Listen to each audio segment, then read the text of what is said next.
দেশপ্রেমিকার ভান ধরে পর্দার আড়ালে আওয়ামী লীগের খেলায় খেলছেন যমুনা টিভির জনপ্রিয় উপস্থাপিকা রোকসানা আঞ্জমান নিকোল। চলবে সেটা আমি না, এটা বলবেন না, এটা স্বৈরাচারী কায়দা, এটা যমুনার টেলিভিশনের অনুষ্ঠান না, কিন্তু এইভাবে কথা বলবেন না, এইভাবে কথা বলবেন না। যমুনা টিভির সিইও ফাহিম আহমেদ ও বিভিন্ন ব্যবসায়ীদের সাথে অবৈধ সম্পর্কে লিপ্ত আছেন যমুনার তথ্যকথিত উপস্থাপিকা রোকসানা আঞ্জমান নিকোল।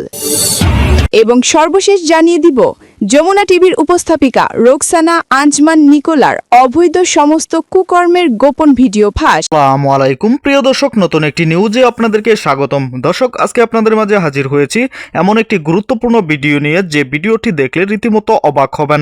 চাঞ্চল্যকর অবস্থা সৃষ্টি হয়েছে, নেট দুনিয়ায় তুলপার, সামাজিক যোগাযোগ মাধ্যমে ভাইরাল। আসুন কথা না বাড়িয়ে দেখে আসি সেই সম্পূর্ণ ভিডিওটি। তাই এক সেকেন্ডও না টেনে পুরো ভিডিওটি দেখবেন। চ্যানেলে নতুন হলে সাবস্ক্রাইব করে রাখবেন পরবর্তী আপডেট পাওয়ার জন্য। ভিডিওতে একটি লাইক করে দেখতে থাকুন সম্পূর্ণ ভিডিওটি। সর্বশেষ জানিয়ে দিব, যমুনা টিভির উপস্থাপিকা রোকসানা আঞ্জমান নিকোলার অবৈধ সমস্ত কুকর্মের গোপন ভিডিও ফাঁস। যমুনা টিভির সিইও ফাহিম আহমেদ ও বিভিন্ন ব্যবসায়ীদের সাথে অবৈধ সম্পর্কে লিপ্ত আছেন যমুনার তথাকথিত উপস্থাপিকা রোকসানা আঞ্জুমান নিকোল। আর এমন সব বোমা ফাটানো তত্ত্বর একে একে গর্ত খুঁড়ে বের করে আনছেন এই সময় সাহসী সাংবাদিক ইলিয়াস হোসেন। উপস্থাপিকার আড়ালে নিকোল যে আসলে কী ধরনের নোংরা খেলায় মেতেছিলেন তার সব আমলনামা এখন জনসম্মুখে চলে এসেছে। ৮ ডিসেম্বর দুপুর ১২টা নিজের ভেরিফাইড ফেসবুক পেজে এক বিস্ফোরক স্ট্যাটাস দিয়ে রীতিমতো তোলপাড় ফেলে দিয়েছেন সাংবাদিক ইলিয়াস হোসেন। তিনি নিকোলের সপ্তাহে ৭ দিনের যে গোপন রুটিন ফাঁস করেছেন তা দেখে চক্ষু চড়ক গাছ সাধারণ মানুষের। ইলিয়াস তার পোস্টে সরাসরি লিখেছেন যে সপ্তাহে ২ দিন নিকোল থাকেন তার প্রেমিকের সাথে, আর ২ দিন কাটান যমুনা টিভির বোস ফাহিম আহমেদের সাথে। এখানে শেষ নয়, সপ্তাহের বাকি ৩ দিন তিনি বিভিন্ন ব্যবসায়ীদের সাথে সময় কাটান। ইলিয়াস অত্যন্ত বিদ্রূপে সুরে বলেছেন যে নিকোল কোনো ডে অফ নেন না এবং তিনি নাকি প্রচণ্ড পরিশ্রমী নারী। ইলিয়াসের এই পোস্ট থেকে পরিষ্কার হয়ে গেছে নিকোল আসলে সাংবাদিকতার সাইনবোর্ড ব্যবহার করে পর্দার আড়ালে ঠিক কী কুকর্ম করে বেড়াচ্ছেন। এতদিন নিজেকে ধোয়া তুলসী পাতা সাজিয়ে আসলো, এবার নিকোলের আসল মুখোশ সবার সামনে খুলে পড়েছে। নিজেকে অতিরিক্ত দেশপ্রেমিক সাজাতে গিয়ে মূলত ফেসে গেছেন এই আওয়ামী দালাল। ব্যারিস্টার শাহরিয়ার কবিরকে টকশোতে ডেকে এনে অপমান করার খেসারত এখন কড়ায় গণ্ডায় দিতে হচ্ছে নিকোলকে। তিনি ভেবেছিলেন গলার জোরেই সবাইকে থামিয়ে দেবেন এবং নিজের স্মার্টনেস দেখিয়ে পার পেয়ে যাবেন, কিন্তু তিনি জানতেন না অন্যের জন্য গর্ত খুঁড়লে সেই গর্তে নিজেকেই পড়তে হয়। শাহরিয়ার কবিরের মতো একজন সম্মানিত ও বয়োজ্যেষ্ঠ ব্যক্তিকে প্যাচে ফেলতে গিয়ে আজ নিজের সব গোপন হারিয়ে হাটে ভেঙে যাচ্ছে। ইলিয়াস হোসেনের মতো সাংবাদিকরা এখন তার পিছনে হাত ধুয়ে নেমেছেন এবং একের পর এক তার সব অপকর্মের দলিল সামনে আনছেন। আর সবাই জানেন ইলিয়াস হোসেন হাতে প্রমাণ ছাড়া কথা বলেন না, তাই এসব তথ্যকে বানোয়াট বলে উড়িয়ে দেওয়ার কোনো সুযোগ নিকোলের নেই। মাত্র গতকালই পুরো নেট দুনিয়া উত্তাল ছিল ডক্টর মুরাদ হাসানের সঙ্গে নিকোলের সখ্যতা নিয়ে। নারীবাজ ও বিকৃত মানসিকতার মুরাদ হাসানের হাত থেকে হাসি মুখে পুরস্কার নেওয়ার ছবি ভাইরাল হওয়ার পর মানুষ যখন চিচি করছিল, ঠিক তখনই আজ সামনে এলো আরও বড় বোমা। এবার জানা গেল নিজের অফিসের বস ফাহিম আহমেদ আর টাকার কমির ব্যবসায়ীদের সঙ্গে তার গোপন দহরে মহরমের কাহিনী। ডক্টর মুরাদের সঙ্গে হাসি মুখের ছবি আর আজকের এই সিইও ও ব্যবসায়ীদের সঙ্গে গোপন সম্পর্কের খবর মিলিয়ে নিলে বুঝতে বাকি থাকে না নিকোল আসলে কোন পথের পথিক। তার চরিত্র যে কতটা নিচে নেমেছে তা ইলিয়াসের একটি পোস্টেই প্রমাণিত। জুলাই বিপ্লবের সময় টিভির পর্দায় মায়া কান্না কেঁদে নিকোল নিজেকে বিপ্লবীদের বন্ধু হিসেবে জাহির করতে চেয়েছিলেন, কিন্তু সেই কান্না যে একদম সাজানো নাটক তা আজ দিনের আলোর মতো পরিষ্কার। ছাত্র জনতার উপর যখন গুলি চলছিল তখন তিনি চোখে গ্লিসারিন মেখে কান্না দেখিয়েছিলেন আর ভিতরে ভিতরে আওয়ামী লীগের এজেন্ডা বাস্তবায়ন করছিলেন। ইলিয়াস হোসেন ঠিকই ধরেছেন যে এই নারী আসলে সাংবাদিকতার মহান পেশাকে কলঙ্কিত করে ফ্যাসিবাদের দালালি করে যাচ্ছিলেন। এতদিন মানুষ ভাবত তিনি হয়তো সত্যি নিরপেক্ষ, কিন্তু ইলিয়াসের তথ্যে প্রমাণ হলো তিনি আসলে সুবিধাবাদী এজেন্ডাবাজ। যমুনা টিভির সিইও ফাহিম আহমেদের সঙ্গে তার এই বিশেষ সম্পর্কের কারণেই হয়তো তিনি যা খুশি তাই করার সাহস পান। সপ্তাহে 2 দিন বসের সঙ্গে সময় কাটানোর সুবাদেই হয়তো টকশোতে বসে অতিথিদের অপমান করার লাইসেন্স পেয়ে গেছেন তিনি। ইলিয়াসের এই তথ্যের পর যমুনা টিভির ভেতরের পরিবেশ এবং নীতি নিয়েও এখন সাধারণ মানুষের মনে নানা প্রশ্ন উঠছে। একজন সিইও যখন নিজের প্রতিষ্ঠানের কর্মীর সঙ্গে এমন অনৈতিক সম্পর্কে জড়ান তখন সেই প্রতিষ্ঠানের নিরপেক্ষতা বলে আর কিছু থাকে না। ফাহিম আহমেদের প্রশ্রয়ে নিকোল দিন দিন বেপরোয়া হয়ে উঠেছেন এবং চ্যানেলটিকে আওয়ামী পুনর্বাসনের কেন্দ্রবিন্দুতে পরিণত করেছেন বলে অভিযোগ উঠেছে। ইলিয়াস হোসেন তার পোস্টে ব্যবসায়ীদের সঙ্গে নিকোলের যে সম্পর্কের বিষয়টি উল্লেখ করেছেন তা অত্যন্ত ইঙ্গিতপূর্ণ এবং ঘৃণ্য। সাংবাদিকতা পেশাটিকে ঢাল হিসেবে ব্যবহার করে টাকার বিনিময়ে বা অন্য কোনো স্বার্থে তিনি ব্যবসায়ীদের মনোরঞ্জন করেন কিনা তা নিয়ে এখন জোর আলোচনা চলছে। ইলিয়াসের মতো সাংবাদিক যখন কোনো তথ্য পাবলিকলি দেন তখন তা অবশ্যই প্রমাণের ভিত্তিতেই দেন।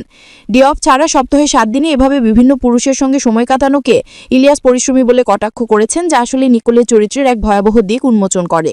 এমন একজন নারী কিভাবে টিভিতে বসে নীতি কথা বলেন তা ভেবেই অবাক হচ্ছে দেশবাসী। ব্যারিস্টার শাহরিয়ার কবির যখন টকশোতে সত্য কথা বলছিলেন তখন নিকোল তাকে ধমক দিয়েছিলেন। তিনি নিজেকে শেখ মুজিবের সৈনিক প্রমাণ করতে গিয়ে সাংবাদিকতার ন্যূনতম ভদ্রতাটুকুও ভুলে গিয়েছিলেন। শাহরিয়ার কবিরকে থামিয়ে দিয়ে যে ধৃষ্টতা দেখিয়েছিলেন তার জবাব এখন তিনি হাড়ে হাড়ে পাচ্ছেন। তিনি ভেবেছিলেন আওয়ামী দালালি করে পার পেয়ে যাবেন, কিন্তু 24 প্রজন্মরও যে কাউকে ছেড়ে কথা বলে না সেটা তিনি বুঝতে পারেননি। তার সেই অধ্যত্বই আজ তার পতনের মূল কারণ হয়ে দাঁড়িয়েছে। শাহরিয়ার কবিরকে অপমান করার ফলে আজ তার ব্যক্তিগত জীবন এই কদর রূপ ইলিয়াসের মাধ্যমে সবার সামনে চলে এসেছে। একেই বলে প্রকৃতি বিচার। স্বচ্ছ উপদেষ্টা আসিফ মাহমুদের বাবার ক্ষমা চাওয়া নিয়ে নিকোল যে নোংরা ভাষায় প্রশ্ন করেছিল তা নিয়েও মানুষের মনে তীব্র ক্ষোভ ছিল। তিনি আসিফ মাহমুদের বাবাকে চোরের সঙ্গে তুলনা করার মতো দুঃসাহস দেখিয়েছিলেন। অথচ আজ প্রমাণ হচ্ছে যে আসল চোর মূলত কে। নিকোল নিজে অনৈতিক কাজের সঙ্গে যুক্ত থেকে অন্যদের দিকে আঙুল তুলেন কিভাবে তা নিয়ে প্রশ্ন তুলছেন অনেকেই। মোট কথায় আসিফ মাহমুদ বা নাহিদ ইসলামের মতো ছাত্র নেতাদের বিতর্কিত করার মিশনে নেমেছিলেন তিনি, কিন্তু আজ তার নিজের ক্যারিয়ারই ধ্বংসের মুখে। মানুষের কাছে এখন পরিষ্কার যে তিনি ছাত্রদের অর্জনকে ম্লান করে খুনি হাসিনাকে আবার ফিরিয়ে আনার ষড়যন্ত্র করছিলেন। নিকোল ভেবেছিলেন তিনি ছাত্রদের অনভিজ্ঞ প্রমাণ করে তার প্রভুদের খুশি করবেন, কিন্তু তিনি যে দুধের শিশু নন বরং একজন পাকা খেলোয়াড় তা ইলিয়াস ফাঁস করে দিয়েছেন। পিনাকি ভট্টাচার্য আগেই বলেছিলেন নিকোল রেড লাইন ক্রস করেছেন। এখন দেখা যাচ্ছে তিনি শুধু রেড লাইন ক্রস করেননি, বরং পুরো সাংবাদিকতা জগৎকেই তারা কলুষিত করেছেন। ইলিয়াস হোসেন, কনক সারোয়ার এবং পিনাকি ভট্টাচার্যের মতো সাংবাদিকরা যখন একযোগে কারো বিরুদ্ধে কথা বলেন তখন বুঝতে হবে সত্যিই কোনো সমস্যা রয়েছে। তারা দেশের স্বার্থে এই মুখোশধারী দালালদের চিহ্নিত করছেন। অনেকের কাছে নিকোল এখন আর কোনো সাংবাদিক নন, তিনি একজন বিকৃত নাম। তার মতো আওয়ামী দালালদের কারণে প্রকৃত সাংবাদিকরা লজ্জায় পড়েন। ইলিয়াসের এই পোস্ট প্রমাণ করে যে নিকোলের খুঁটির জোর আসলে কোথায় ছিল। এতদিন মানুষ ভাবত তিনি হয়তো সাহসের জোরে কথা বলেন, কিন্তু এখন দেখা যাচ্ছে তার এই সাহসের উৎস হলো অনৈতিক সম্পর্ক। সমালোচকরা আজ বলছেন আওয়ামী দালালি আর অনৈতিক সম্পর্কের জোরে নিকোলের ক্যারিয়ার এখন পুরোপুরি ধ্বংসের মুখে। যমুনা টিভির মতো প্রতিষ্ঠানে থেকে তিনি যে অপকর্ম করেছেন তার বিচার জনগণই করবে। তবে আদেও এসব জিনিসও সত্যতা না পাওয়া গেল ইলিয়াস হোসেনের এই একটি পোস্ট যে নিকোলের সাজানো সাম্রাজ্য তাসের ঘরের মতো ভেঙে ফেলেছে তার বলার অপেক্ষা রাখে না। তবে এসব ঘটনা যদি সত্যি হয় তাহলে যমুনা টিভি কর্তৃপক্ষ তাদের সিইও এবং এই বিতর্কিত উপস্থাপিকার বিরুদ্ধে কোনো ব্যবস্থা নেবে কিনা সেটাই এখন দেখার বিষয়। কিন্তু জনমনে যে ঘৃণার আগুন জ্বলেছে তাতে নিকোলের পক্ষে আর মিডিয়াতে মুখ দেখানো কঠিন হয়ে পড়বে। সত্য চাপা খাকে না, আর পাপ বাপকেও ছাড়ে না। নিকোলের পরিণতি সেটাই প্রমাণ করছে। ইলিয়াস হোসেনের এই সাহসী পদক্ষেপকে নেটিজেনরা সাধুবাদ জানাচ্ছেন। তারা বলছেন নিকোলের মতো এমন ভণ্ড নারীদের মুখোশ খুলে দেওয়াটা সময়ের দাবি ছিল। নিকোল দিনের পর দিন মানুষকে বোকা বানিয়েছেন। তিনি নিরপেক্ষতার ভান করে আসলে একপাক্ষিক এজেন্ডা বাস্তবায়ন করেছেন। তার টকশোগুলো বিশ্লেষণ করলেই দেখা যায় তিনি কিভাবে বিরোধীদের কোণঠাসা করতেন আর আওয়ামীপন্থীদের সুযোগ দিতেন। বিশেষ করে মাসুদ কামালের মতো লোকদের এনে তিনি সরকারের সমালোচনা করার নামে মূলত বিগত সরকারকে বৈধতা দেওয়ার চেষ্টা করতেন। এখন বোঝা যাচ্ছে এসবই ছিল তার পরিকল্পনার অংশ। আর এই পরিকল্পনার সঙ্গী ছিলেন তার বস ফাহিম আহমেদ এবং সেসব ব্যবসায়ীরা যাদের সাথে তিনি সময় কাটান। নিকোলের এই অধপতন থেকে শিক্ষা নেওয়া উচিত অন্য সুবিধাবাদী সাংবাদিকদেরও। যারা মনে করেন ক্ষমতার কাছাকাছি থেকে বা অনৈতিক সম্পর্ক গড়ে ক্যারিয়ার করবেন তাদের পরিণতিও নিকোলের মতোই হবে। 24-এর গণঅভ্যুত্থান মানুষকে অনেক সচেতন করেছে, এখন আর কেউ চাইলেই মানুষকে বিভ্রান্ত করতে পারে না। দর্শক, সম্পূর্ণ ভিডিওটি দেখলেন, অবশ্যই বুঝতে পেরেছেন ভিডিওটি গুরুত্বপূর্ণ ছিল। দর্শক, এই ভিডিওতে যে তথ্যগুলো আপনারা পেয়েছেন এ বিষয়ে আপনাদের কি মতামত তা অবশ্যই কমেন্টে জানাবেন এবং পরবর্তী আপডেট ভিডিওগুলো সবার আগে পেতে চ্যানেলটিকে এখনই সাবস্ক্রাইব করে রাখুন। এই মুহূর্তে বিদায় নিচ্ছি, দেখা হবে পরবর্তী কোনো ভিডিওতে।